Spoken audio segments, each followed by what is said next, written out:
Hello friends, good evening all of you. I am Devi Singh sir. आज फिर आपके लिए लेकर के आए हैं चाइल्ड डेवलपमेंट से एक नया टॉपिक, एडवर्ड थॉर्नडाइक के अधिगम के सिद्धांत। फ्रेंड्स, आज हम आपको कराने वाले हैं थॉर्नडाइक ने जितने भी यहाँ पर सिद्धांत दिए हैं सभी को हम आपको यहाँ पर डिटेल से कराएंगे। आपको पता है थॉर्नडाइक ने बहुत ज़्यादा यहाँ पर सिद्धांत दिए हैं चाइल्ड डेवलपमेंट में। मैं आपको बता देना चाहता हूँ, थॉर्नडाइक साहब के बारे में कुछ जानकारी देना चाहता हूँ। ये थॉर्नडाइक साहब का फाइल फ़ोटो, और इनको पशु मनोवैज्ञानिक के नाम से जाना जाता है। पशुओं पर इन्होंने अपने अध्ययन किए हैं और इनका जन्म कब हुआ, मृत्यु कब हुई, कहाँ के रहने वाले थे, किस वजह से इनको प्रसिद्धि मिली, कितने इन्होंने नियम दिए, प्रथम नियम कितने थे, गौण नियम कितने थे। और अपने इसी वीडियो के माध्यम से हम आपको और बताना चाहते हैं कि बुद्धि के सिद्धांतों के बारे में भी। फ्रेंड्स, वीडियो बहुत ही इंटरेस्टिंग, बहुत ही इम्पोर्टेंट यहाँ पर होने वाला है। ज़्यादा बड़ा वीडियो, लार्ज वीडियो नहीं है, ये शॉर्ट वीडियो है फ्रेंड्स। बहुत ही अच्छे तरीके से हम यहाँ पर आपको कराएंगे। फिर यहाँ पर आपको डिटेल कराने के बाद हम आपको क्विज के रूप में भी कुछ क्वेश्चंस कराएंगे जो आपके प्रतियोगी परीक्षाओं में पूछे जाते हैं। तो आपको वीडियो अच्छा लगे फ्रेंड्स तो आप इस वीडियो को लाइक करें, शेयर करें और चैनल को सब्सक्राइब करें। चलते हैं अपने वीडियो की तरफ। यहाँ पर देखिए, मैं आपको बता देना चाहता हूँ, एडवर्ड थॉर्नडाइक USA अमेरिका के मनोवैज्ञानिक थे। यहाँ पर ये अमेरिका के मनोवैज्ञानिक थे। यहाँ पर इन्होंने कहाँ से पढ़ाई की, कैसे की, मैं आपको सभी बातों को यहाँ पर बताना चाहूँगा। तो यहाँ पर इन्होंने, जो एडवर्ड थॉर्नडाइक थे, लगभग अपना पूरा जीवन कैलिफोर्निया विश्वविद्यालय के शिक्षक महाविद्यालय में बिताया। पशु व्यवहार एवं सीखने की प्रक्रिया पर उनका कार्य के आधार पर ही आधुनिक शैक्षिक मनोविज्ञान की वैज्ञानिक नींव पड़ी। उन्होंने औद्योगिक समस्याओं के समाधान की दिशा में भी कार्य किया। तो यहाँ पर फ्रेंड्स देखिए, जन्म 31 अगस्त 1874 को विलियम्सबर्ग, मैसाचुसेट्स, संयुक्त राज्य अमेरिका में इनका जन्म हुआ। एग्ज़ाम में कई बार पूछ लिया जाता है।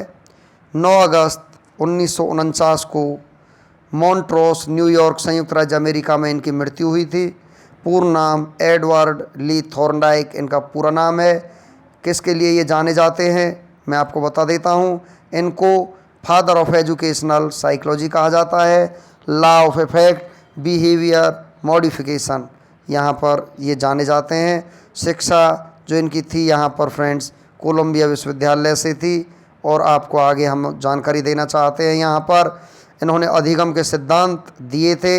अधिगम के सिद्धांतों के बारे में हम बाद में आपको बताएंगे। पहले और कुछ यहाँ पर जानकारी देना चाहते हैं। जो टेट सी टेट यहाँ पर थॉर्नडाइक के जो सिद्धांत हैं यहाँ पर जो पूछे जाते हैं, अभी हम थॉर्नडाइक साहब के बारे में आपको जानकारी देंगे। एडवर्ड थॉर्नडाइक का जन्म 31 अगस्त 1874 को विलियम्सबर्ग में हुआ। उनके द्वारा किए गए पशु व्यवहार एवं सीखने की प्रक्रिया के कार्य के आधार पर ही आधुनिक शैक्षिक मनोविज्ञान की नींव पड़ी। वे मनोवैज्ञानिक कॉरपोरेशन बोर्ड के सदस्य थे तथा सन 1912 में अमेरिकन मनोवैज्ञानिक संघ के अध्यक्ष भी रहे। उनकी कृतियों में educational psychology, animal intelligence, the psychology of learning मुख्य हैं। उनकी मृत्यु 9 अगस्त 1949 को न्यूयॉर्क में फ्रेंड्स हो गई। तो यहाँ पर थॉर्नडाइक का सिद्धांत यूपी टेट सी टेट्स के लिए तो बहुत ही ज़्यादा इम्पोर्टेंट, ऑल इंडिया का कोई भी टेट्स हो, थॉर्नडाइक को हम भुला नहीं सकते, इनको हम इग्नोर नहीं कर सकते। क्योंकि ऐसा बाई चांस ही कोई टेट होगा जहाँ पर इनसे संबंधित कोई क्वेश्चन नहीं पूछा जाता या उस पेपर में इनका नाम नहीं आता फ्रेंड्स। तो आप सोच सकते हो कि कितना इम्पोर्टेंट टॉपिक है और कितने ही ज़्यादा यहाँ पर इनकी वैल्यू है, इनके सिद्धांतों की, थॉर्नडाइक साहब की, कि इनके बिना कोई पेपर सेट अक्सर नहीं होता है फ्रेंड्स। आप लास्ट ईयर्स के पेपर वहाँ से उठा करके देख सकते हो, इनका नाम आपको 99% मिलता है। तो चलते हैं थॉर्नडाइक अमेरिकी वैज्ञानिक थे। थॉर्नडाइक पशु मनोवैज्ञानिक थे। इन्हें प्रथम शैक्षिक मनोवैज्ञानिक कहा जाता था। प्रमुख नियम और गौण नियम इन्होंने दिए। एसआर थ्योरी इन्होंने दी। यहाँ पर फ्रेंड्स देखिए, यहाँ पर इन्होंने एक पिंजरे में बिल्ली को बंद किया हुआ है। मैं आपको थोड़ी यहाँ पर वर्बली जानकारी देना चाहता हूँ मौखिक रूप से, वीडियो की तरफ बाद में चलेंगे फ्रेंड्स। इन्होंने क्या किया, इन्होंने एक भूखी बिल्ली को पिंजरे में बंद कर दिया और उसका ताला लगा दिया फ्रेंड्स। उसके बाद में यहाँ पर क्या होता है, भूखी बिल्ली के बाहर ये यहाँ पर पिंजरे के बाहर मांस के टुकड़े को रख देते हैं, जो मछली के मांस का टुकड़ा है फ्रेंड्स। और यहाँ पर बिल्ली को उसमें एक पिंजरे में यहाँ पर एक बटन होता है, जो अगर बिल्ली का पंजा उस पर पड़ जाए तो यहाँ से आपका जो ये पिंजरा है ये खुल जाएगा और बिल्ली को वो प्राप्त हो जाएगा मांस का जो टुकड़ा है, जो मछली के मांस से बना हुआ है फ्रेंड्स। उसके बाद में बिल्ली बार बार प्रयास करने पर अंत में अपने लक्ष्य में सफल हो जाती है। कुछ इस प्रकार से फिर थॉर्नडाइक साहब दोबारा बिल्ली को पिंजरे में बंद करते हैं। उसके बाद पहली अपेक्षा सेकंड टाइम में बिल्ली उससे कम प्रयास करने पर ही वो टुकड़ा प्राप्त कर लेती है, मांस का जो दूसरा टुकड़ा होता है फ्रेंड्स। तो इस तरीके से बार बार करने पर एक स्थिति ऐसी आ जाती है जब बिना प्रयास करे ही बिल्ली उस टुकड़े को, मांस के टुकड़े को प्राप्त कर लेती है। तो चलो फ्रेंड्स, हम अब आपको बताते हैं अपने यहाँ पर नोट्स के ज़रिए हम आपको बताते हैं अब यहाँ पर। तो ये मैंने आपको अभी मौखिक रूप से आपको बताया। थॉर्नडाइक के सिद्धांत देखिए, संबंधवाद का सिद्धांत थॉर्नडाइक साहब ने दिए थे। ये जो भी सिद्धांत है सभी थॉर्नडाइक के सिद्धांत है। प्रयत्न भूल का सिद्धांत, प्रयास व त्रुटि का सिद्धांत, उद्दीपन अनुक्रिया का सिद्धांत। यहाँ पर अधिगम के समय उत्तरोत्तर होता है, अधिगम अनुबंध का परिणाम है। चलते हैं नेक्स्ट। प्रयोग बिल्ली पर किया था। महत्वपूर्ण क्या, भूखी बिल्ली। मांस का टुकड़ा किसका था, मृत मछली का था। अनुक्रिया करता है बिल्ली, उद्दीपक है मृत मछली। तो यहाँ पर चलिए, कई बार भूखी बिल्ली पिंजड़े में अनेक या करती है, अचानक लीवर पर पंजा मारा और लक्ष्य प्राप्त किया। तो फ्रेंड्स यहाँ पर प्रयोग हैं। अनुप्रिया के द्वारा उद्दीपन को प्राप्त करने की क्रिया को प्राणी सीख जाता है, तो अनुबंधन यहाँ पर कहलाता है। तो चलते हैं यहाँ पर थॉर्नडाइक के नियम देखिए। यहाँ पर ये गौण नियम है थॉर्नडाइक साहब के, और प्राथमिक नियम भी यहाँ पर आपके दिए हुए हैं। प्राथमिक नियम आपके यहाँ पर हम आपको बताएंगे। तत्परता का नियम, यहाँ पर जो प्राथमिक जो नियम है, तत्परता का नियम, अभ्यास का नियम और यहाँ पर प्रभाव का नियम, ये फ्रेंड्स आपके प्रमुख नियम है। तो यहाँ पर देखिए तत्परता का नियम क्या होता है। तत्परता का नियम जो आपका होता है उसके बारे में हम आपको जानकारी देते हैं। प्रमुख नियमों में ये आते हैं। यह नियम कार्य करने से पूर्व तत्पर या तैयार किए जाने पर बल देता है। यदि हम किसी कार्य को सीखने के लिए तत्पर या तैयार होते हैं तो उसे शीघ्र ही सीख लेते हैं। तत्परता में कार्य करने की इच्छा निहित होती है। ध्यान केंद्रित करने में भी तत्परता सहायता करती है। नेक्स्ट आपका अभ्यास का नियम। अभ्यास का नियम क्या है, यह नियम किसी कार्य या सीखी गई विषय वस्तु के बार बार अभ्यास करने पर बल देता है। यदि हम किसी कार्य को अभ्यास करते रहते हैं तो उसे सरलतापूर्वक करना सीख जाते हैं। यदि हम सीखे हुए कार्य का अभ्यास नहीं करते हैं तो उसको हम भूल जाते हैं। नेक्स्ट आपका यहाँ पर प्रभाव का नियम। इस नियम को संतोष तथा असंतोष का नियम भी कहते हैं। इस नियम के अनुसार जिस कार्य को करने से प्राणी को सुख व संतोष मिलता है उस कार्य को वह बार बार करना चाहता है, और इसके विपरीत जिस कार्य को करने से दुख या असंतोष मिलता है उस कार्य को वह दोबारा नहीं करना चाहता है। फ्रेंड्स, अब हम आपको गौण नियमों के बारे में आपको यहाँ पर जानकारी देंगे। फ्रेंड्स, गौण नियम क्या है, यहाँ पर थॉर्नडाइक साहब के देखिए, ये गौण नियम है आपके यहाँ पर उद्दीपक, यहाँ पर अनुक्रिया का सिद्धांत, यहाँ पर देखिए प्रयास एवं त्रुटि का यहाँ पर सिद्धांत, संयोजनवाद का सिद्धांत, अधिगम का बंध सिद्धांत, प्रयत्न भूल का सिद्धांत, एसआर थ्योरी। ये उपनाम है फ्रेंड्स। यहाँ पर क्या है, ये उपनाम, इनके जो सिद्धांत के जो उपनाम है वो ये दिए हुए हैं। अब हम चलते हैं इनके कुछ और जानकारियों, गौण नियम हम आपको कराएंगे। इससे पहले हम आपको बता देते हैं फ्रेंड्स, अमेरिकी मनोवैज्ञानिक एडवर्ड एल थॉर्नडाइक द्वारा प्रतिपादित किए गए हैं। यह सिद्धांत थॉर्नडाइक द्वारा सन 1913 में दिया गया। थॉर्नडाइक ने अपनी पुस्तक शिक्षा मनोविज्ञान में इस सिद्धांत का वर्णन किया। थॉर्नडाइक ने अपना प्रयोग भूखी बिल्ली पर किया। भूखी बिल्ली को जिस बॉक्स बंद किया उस बॉक्स को पजल बॉक्स कहते हैं। भोजन या उद्दीपक के रूप में थॉर्नडाइक ने मछली के मांस के टुकड़े को यहाँ पर रखा है। भूखी बिल्ली को जिस बॉक्स में बंद किया था, पजल बॉक्स, मैंने आपको पहले ही बता दिया था। थॉर्नडाइक का प्रयोग फ्रेंड्स यहाँ पर मैं आपको बता देना चाहता हूँ। देखिए, पिंजरे के बाहर भोजन के रूप में थॉर्नडाइक ने मछली का टुकड़ा रख दिया। पिंजरे के अंदर एक लीवर लगा हुआ था जिसे दबाने से पिंजरे का दरवाज़ा खुल जाता था। भूखी बिल्ली ने भोजन मछली का टुकड़ा को प्राप्त करने व पिंजरे से बाहर निकलने के लिए अनेक त्रुटिपूर्ण प्रयास किए। बिल्ली के लिए भोजन उद्दीपक का काम कर रहा था और उद्दीपक के कारण बिल्ली प्रतिक्रिया कर रही थी। उसने अनेक प्रकार से बाहर निकलने का प्रयत्न किया। एक बार संयोग से उसके पंजे से लीवर दब गया। लीवर दबने से पिंजरे का दरवाज़ा खुल गया और भूखी बिल्ली ने पिंजरे से बाहर निकलकर भोजन को खाकर अपनी भूख को शांत किया। थॉर्नडाइक ने इस प्रयोग को बार बार दोहराया तथा देखा कि प्रत्येक बार बिल्ली को बाहर निकलने में पिछली बार से कम समय लगा और कुछ समय बाद बिल्ली बिना किसी भी प्रकार की भूल के ही प्रयास में पिंजरे का दरवाज़ा खोलना सीख गई। तो यहाँ पर बाद में बिल्ली बिना किसी भी प्रकार की भूल के एक ही प्रयास में पिंजरे का दरवाज़ा खोलना सीख गई। इस प्रकार उद्दीपक और अनुक्रिया में संबंध स्थापित हो गया। तो फ्रेंड्स, मुख्य नियम मैं आपको बता चुका हूँ। अब मैं आपको यहाँ पर गौण नियम कराने वाला हूँ। जो गौण नियम आपके हैं उसमें फर्स्ट है बहु प्रतिक्रिया का नियम। तो इस नियम के अनुसार जब प्राणी के सामने कोई परिस्थिति या समस्या उत्पन्न हो जाती है तो उसका समाधान करने के लिए वह अनेक प्रकार की प्रतिक्रियाएं करता है। इन प्रतिक्रियाओं को करने का क्रम तब तक जारी रहता है जब तक कि सही प्रतिक्रिया द्वारा समस्या का समाधान या हल प्राप्त नहीं हो जाता। प्रयास एवं त्रुटि का सिद्धांत इसी नियम पर आधारित है। चलते हैं फ्रेंड्स, नेक्स्ट मनोवृत्ति का नियम। इस नियम को मानसिक विन्यास का नियम भी कहते हैं। इस नियम के अनुसार जिस कार्य के प्रति हमारी जैसी अभिवृत्ति या मनोवृत्ति होती है उसी अनुपात में हम उसको सीखते हैं। यदि हम मानसिक रूप से किसी कार्य को करने के लिए तैयार नहीं हैं तो या तो हम उसे करने में असफल होते हैं या अनेक त्रुटियां करते हैं या बहुत विलंब से करते हैं। चलते हैं नेक्स्ट, आंशिक क्रिया का नियम। इस नियम के अनुसार किसी कार्य को छोटे छोटे भागों में विभाजित करने से कार्य सरल और सुविधाजनक बन जाता है।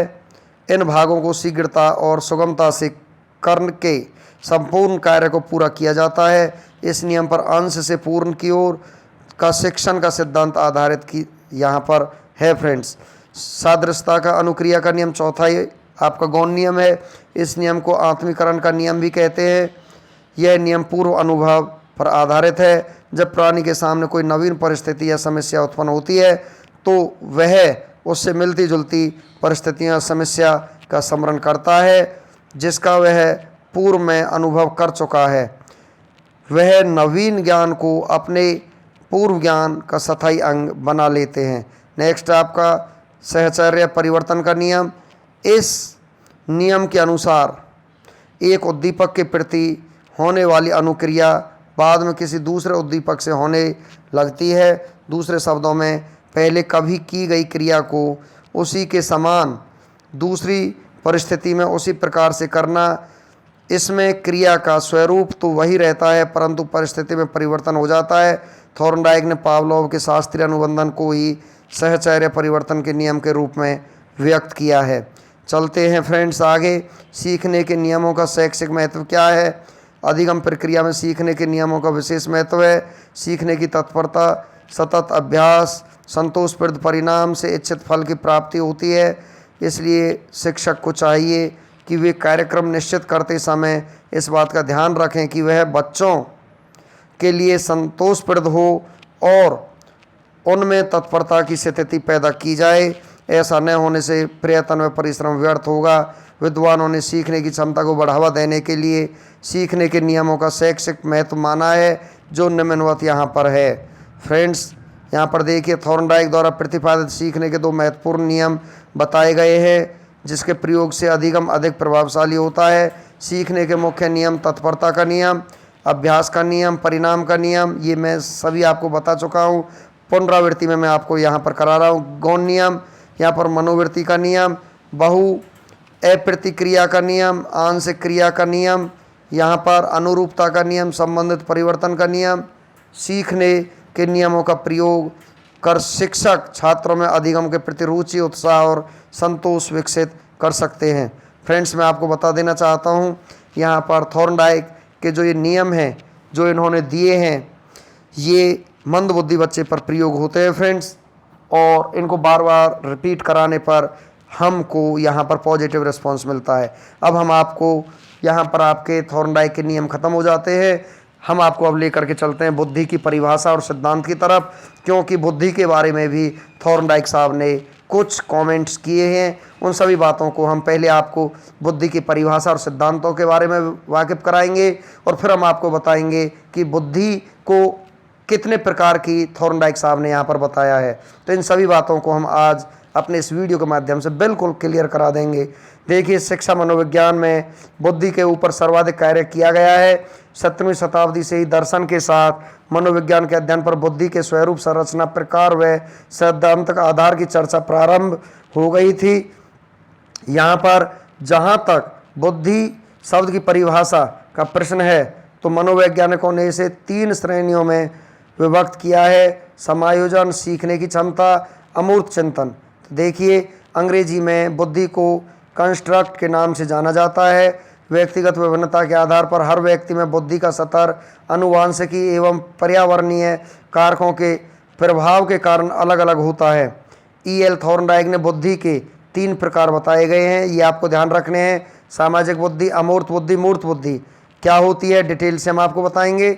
सामाजिक बुद्धि से तात्पर्य वैसी मानसिक क्षमता जिसके सहारे व्यक्ति अन्य व्यक्तियों को ठीक ढंग से समझता है, वह व्यवहार कुशलता दिखा पाता है। नेक्स्ट, आपका ऐसे लोगों का सामाजिक संबंध बहुत ही अच्छा होता है, वह समाज में उनकी बहुत इज्जत होती है, जैसे अच्छे नेता, शिक्षक इत्यादि।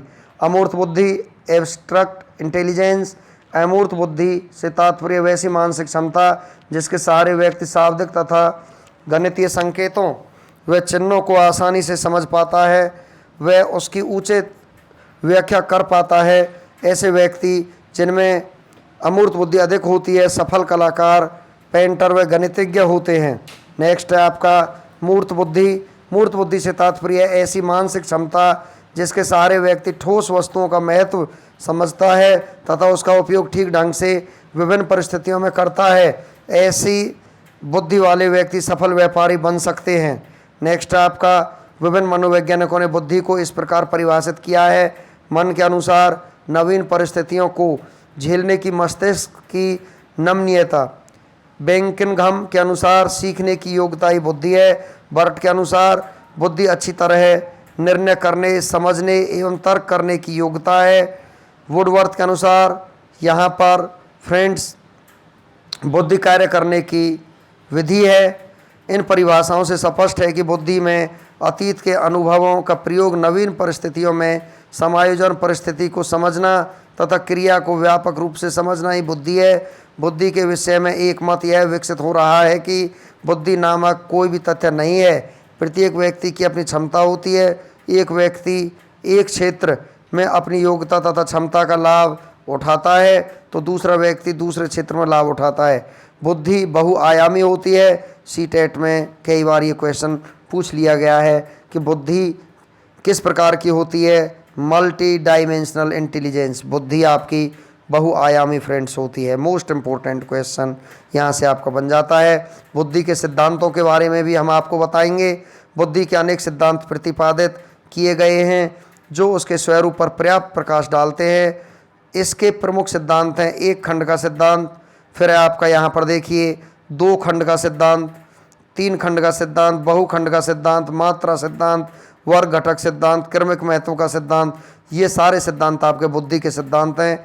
यहाँ पर देखिए एक खंड का सिद्धांत, इस सिद्धांत के प्रतिपादक बिनेट और टर्मन हैं। उन्होंने बुद्धि को एक अखंड और अविभाज्य इकाई माना है। उनका मत है कि व्यक्ति की विभिन्न मानसिक योग्यताएं एक इकाई के रूप में कार्य करती हैं।